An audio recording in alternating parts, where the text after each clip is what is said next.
श्री शिवाणुस्तुभ्यम रामकृष्ण हरी.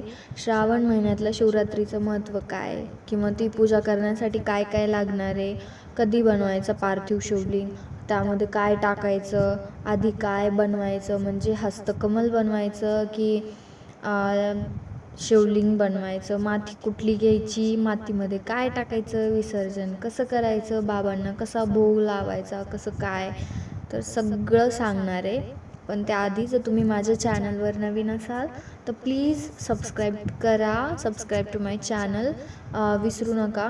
मी नवीन आहे पण मी ट्राय करायला, मला कसं बोलायचं कसं नाही, तर घंटी वाजवायला अजिबात विसरू नका. पण मी तुम्हाला ह्याच्यामध्ये एकदम व्यवस्थित सांगणार आहे, कारण मी हे 26 जुलै 2022ला 2 वर्षापूर्वी बाबांनी जे कथेमध्ये जसं जसं सांगितलं होतं मी तसं तसं लिहून घेतलं आहे. तर मी तुम्हाला सगळं व्यवस्थित पद्धतशीर सांगते.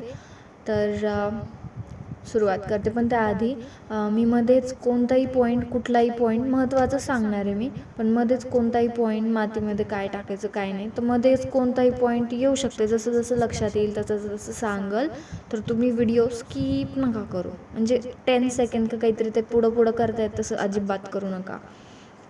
तर सगळ्यात आधी तुम्हाला सांगते मी हे श्रावण महिन्यातले, तुम्हाला व्यवस्थित सांगते श्रावण महिन्यातल्या शिवरात्रीचं महत्त्व काय आधी जाणून घेऊ. तर महत्त्व ह्याच्यामुळं हे, एक आपण महाशिवरात्री असते एकदम मोठी, आणि एक असती ही आपली श्रावण शिवरात्री. तर ह्या दोघींमध्ये डिफरन्स काय, आजच कथेमध्ये सांगितलं आहे की महाशिवरात्री असते तेव्हा पूर्ण म्हणजे मंत्री कोण असते तेव्हा, तर तेव्हा मंत्री असते कान्हा, म्हणजे कान्हाकडं पद असते, कान्हा सगळा कारभार सांभाळलेला राहते. आणि श्रावण महिन्यातल्या शिवरात्रीमध्ये तर सगळा म्हणजे कारोबार बाबांकडं देत आहे. कोण देतं तर कान्हा देत आहे, आणि कान्हा आरामासाठी जाऊन आराम करते. तर मग बाबांकडं, मग बाबाची आपण उपासना करायला की बाबा लगेच साईन करतात की लगेच आपलं मंजूर होते कोणतंही काम, तर ते तसंच आहे. म्हणून श्रावण महिन्यातल्या शिवरात्रीचं जास्त महत्त्व आहे, कारण बाबाकडं कारोबार पण येतो आहे त्यासाठी. आणि नंतर तुम्हाला वस्तू काय काय लागणार आहेत तर त्या पण सांगते. त्याच्यामध्ये पण एक अभिषेकाचं सामान आहे, आणि ते दुसरं आहे ते तुम्ही बाबांना वाहणार आहेत, म्हणजे बाबाला काय ते वाहणार आहेत तुम्ही. आधी तुम्हाला काय जे वाहायचं आहे ते मी बरोबर सांगते, किती काय घ्यायचं काय नाही ते सगळं सांगते. इथं घ्यायचं गहू तुम्हाला 21 दाणे घ्यायचेत, कमलगट्टे 5 घ्यायचेत, 108 तांदूळ घ्यायचेत, काळे मिरे 21 घ्यायचेत, काळे तीळ 1 चुटकी घ्यायचेत. आपल्या अंगठ्याच्या आणि अंगठ्या साईडच्या बोटामध्ये जेवढे असे बसतील तेवढेच काळे तीळ घ्यायचेत. नंतर धोत्र्याचं फळ आपल्याला 1 घ्यायचं आहे, बेलपत्र आपल्याला 7 घ्यायचेत, शमीपत्र 7 घ्यायचेत, गुलाबाचे फूल 7 घ्यायचेत. आणि जर नसतील तर मग दुसरे कोणते लाल फुलं घ्या, पण गुलाबाचे फुलंच घ्या, कारण त्याचं महत्त्व जास्त सांगितलं आहे, म्हणजे फर्स्ट प्रायोरिटी गुलाबाला द्या. तर मग हे झालं तुम्हाला अर्पण करायचं, म्हणजे हे मोजमापचं सामान झालं हे आत्तापर्यंत. नंतर मग तुम्हाला काय लागणार आहे, दूध दही. आता हे झालं अभिषेकाचं सामान सांगते मी. दूध दही, मध आणि घी म्हणजे तूप आणि साखर. तर तुम्ही हे सगळं मिक्स करू नका, कारण ते पूजेमध्ये सांगताना त्याचं सिरियल नंबर आधी दूध दही घी शक्कर मध हे असं टाका तसं टाका ते सांगतात. नंतर तुम्हाला अत्तर लागणार आहे, चंदन लागणार आहे. एक तर तुम्ही चंदन लाल चंदन घ्या, नाही तर मग पिवळा चंदन. नंतर तुम्हाला पूजेच्या 3 सुपाऱ्या लागणार आहेत, रोली म्हणजे कुंकू 1 लागणार आहे तुम्हाला. चावल परत सांगते मी, चावल तर त्याच्यामध्ये एक लक्ष ठेवा की खंडित चावल नाही आलं पाहिजे. तुम्हाला दुसऱ्या वाटीमध्ये दुसरे अजून चावल घ्या, पण लक्ष द्या की त्याच्यामध्ये खंडित तांदूळ नसला पाहिजे. मोली, जे की आपलं वस्त्रमाळाचं काम करते ती मोली, लाल आणि पिवळ्या धाग्याचा नसते का दोरा, तर ते दोरा घ्यायचा. कापूर घ्यायचा 2, तुम्हाला तुपाचे दिवे लागणार आहेत, जानव लागणार आहे. जानवं तुम्हाला इथं 2 लागते, एक गणपतीला आणि एक बाबाला.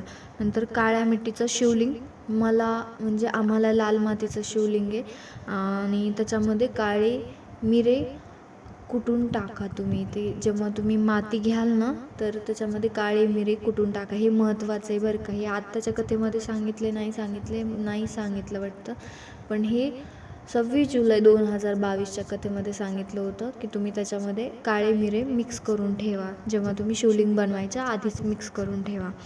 नंतर तुम्हाला लागणारे 2 फळ, मिठाई आणि धूपबत्ती. तर माती, परत इथं मातीचं आलं तर तुम्ही बाहेरून दुसरीकडून माती आणणार असाल तर ती माती आणा, दारामध्ये ठेवा, डायरेक्टली घरात नेऊ नका. त्या मातीला एक म्हणजे प्युअर कसं करायचं, तर घरामध्ये बेलाचं पान असलं बेलाचं पान घ्या, नसलं तुळशीचं पान घ्या, पाण्यामध्ये टाका आणि त्या बाहेरच्या मातीवर छिडकाव करा. श्री शिवाय नमस्तुभ्यम जे कोणता जप आवडेल ते जप म्हणून तुम्ही छिडकाव करा. नंतर ती माती घरामध्ये घ्या आणि एका व्यवस्थित जागेवर ठेवून द्या. आणि तुम्हाला शिवलिंग हे जास्त मोठा नाही बनवायचं आहे. झालं, तुम्हाला महत्त्वाचं तर सांगितलं मी की शिवलिंग बनवायच्या आधी त्याच्यामध्ये तुम्ही काळे मिरे मिक्स करा. विसर्जन कसं करायचं बाबा तुम्हाला कथेमध्ये सांगतीलच. विसर्जनच्या आधी तुम्ही पूजा 7 वाजता चालू होईल तर तुम्ही 6 वाजता सगळं सामान तुमचं घेऊन बसा. खोल असणारं काहीतरी ताट घ्या ज्याचे काठं उंच असणार आहेत, कारण ते पाणी नंतर आपण 1 लोटा जल घेतो ना तर ते पाणी बाहेर सांडण्याचे जास्त चान्सेस राहतात. म्हणून काही काही बायका थोडंसंच पाणी घालतात आणि मग ते पूर्ण लोटा पण समर्पित नाही होत. म्हणून मग जास्त खोल असणारं ताट घ्या. समजा 6 वाजता बसा तुम्ही, 6ला चालू करा, 6:30पर्यंत कसं पण होतं आहे आपलं शिवलिंग. आणि नंतर मग 7ला पूजा चालू होणार आहे. अर्धा घंटा आधी करून ठेवा, नंतर नामस्मरण करा तुम्ही. विसर्जन कसं करायचं बाबा सांगतील, पण कथेमध्ये आज बाबांनी सांगितलं की म्हणजे मस्तपैकी आपलं वाजत गाजत घराच्या बाहेर विसर्जन करायचं पाण्यामध्ये. आणि पाण्यामध्ये विसर्जन करायचं नाही तर मग नदी, तलाव, बावडी म्हणजे नाही माहिती मला, पण नदी किंवा शेतामध्ये, विहिरीमध्ये पण तुम्ही करू शकतात विसर्जन. तर मी सांगितलं आहे सगळं व्यवस्थित करा, सगळं करा. आणि thank you so much. Ramakrishna Hari. तर तुम्हाला व्हिडिओ म्हणजे ऑनेस्टली मी जे काय आहे ते सांगितलं. तुम्हाला व्हिडिओ आवडला तर लाईक, शेअर, सबस्क्राईब करायला अजिबात विसरू नका. आणि थँक्यू.